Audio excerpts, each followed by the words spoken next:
Okay. We're going to talk about only one Marvel Star Wars issue, and this is issue 81 called Jawas of Doom.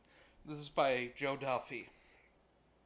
This is the first issue post Return of the Jedi, and in it, Han just owes random people money, and he has some money set aside on Tatooine, and he and Leia go after it. Meanwhile, Boba Fett is spat out of the Sarlacc pit and taken in by Jawas who think he's a droid.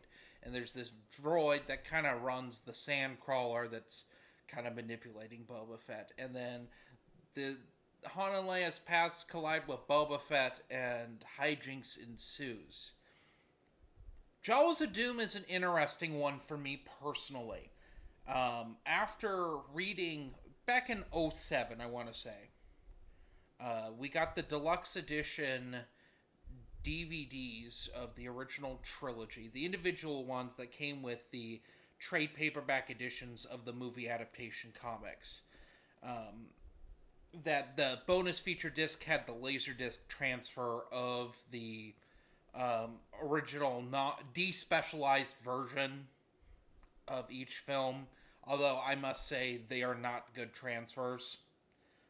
I will die on that hill. They do not look that good. Even back then, they didn't look that good.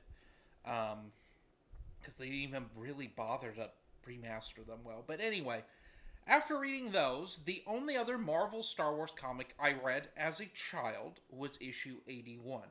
You might be wondering, why this one of all of them?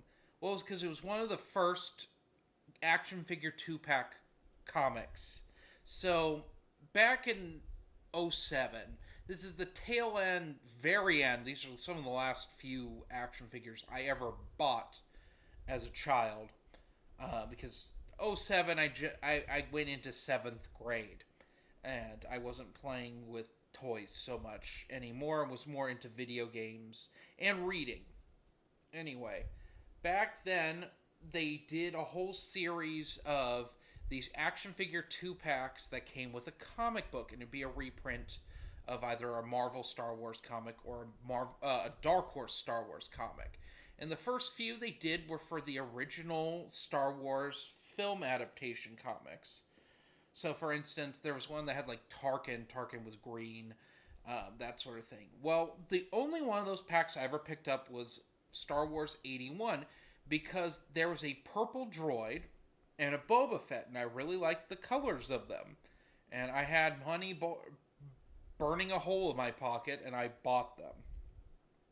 And read that issue 81 to death, because at the time, the Marvel comics were so out of print, you couldn't get them. Irony being, like, within a year, they were all reprinted in omnibus form, and yours truly never picked them up. I don't know why. I just never got those ones. I think because it was Infinities, and this is...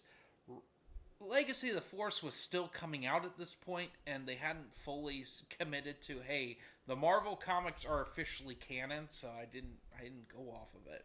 It was Infinities to me, and Infinities never took a priority if I could get some EU content. So, anyway... I still have the figures. I can't get to them, so I'll just show you what they look like on screen here. What did I think of Jawas of Doom? Like I said, it holds a soft spot in my heart, but there are big issues with this comic.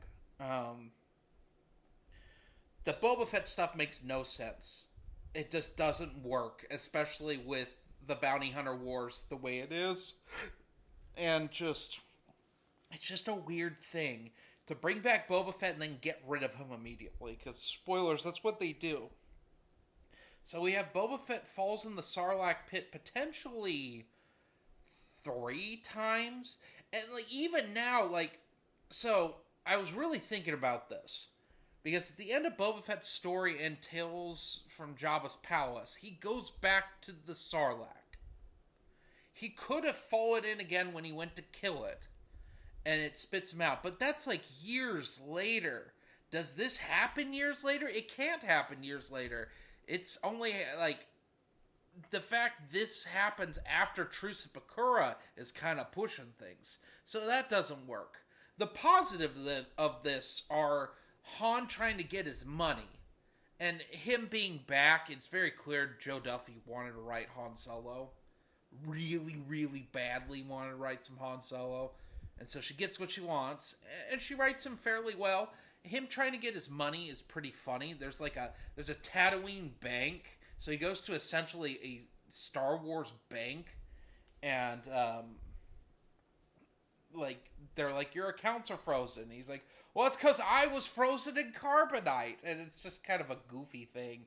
And Leia's like, you could just borrow money from me, but that offends his masculinity. I like that. It's very Han and Leia sort of behavior right there.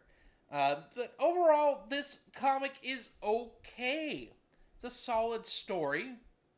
Solid one-off story. I just wanted to make this its own special video because technically stuff happens after this if you follow StarWarsTimeline.net, there's some stories that happen between issues 81 and then 82, and there's like a whole bunch of Marvel Star Wars stuff that kind of happens simultaneously after issue 82. But this one, I would just throw it here right after Mara Jade by the Emperor's Hand, just go into issue 81, and then go into X-Wing Rogue Squadron from here. That's what I would do if you're trying to read the comics in chronological order.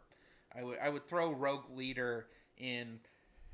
Could happen simultaneous with this, honestly, because Rogue Leader, Han and Leia aren't even in it at all. It's just Luke and Luke, Wedge, and the rest. Some of the rogues. It's not even the rest of the rogues. It's just some of them. But unfortunately, I do have to talk about this.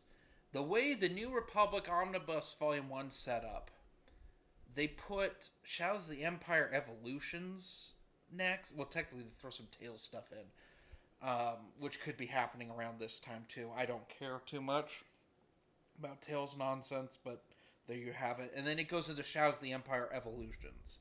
That doesn't make sense, and I stand by that statement of Shadows of the Empire Evolutions is a nonsense thing. But I will review that next for the sake of going through this omnibus properly. I'm already skipping over Tales stuff, and we'll just do a compiled Tales monstrosity at the end of the first New Republic omnibus. But I'll do Shadows of the Empire Evolutions after this. Even though I don't agree with it happening continuity-wise after this. It doesn't work, but it happens within that first year of the Battle of Endor. So, anyway, what would I rank issue 81? I would give it a nice solid 3.8 out of 5.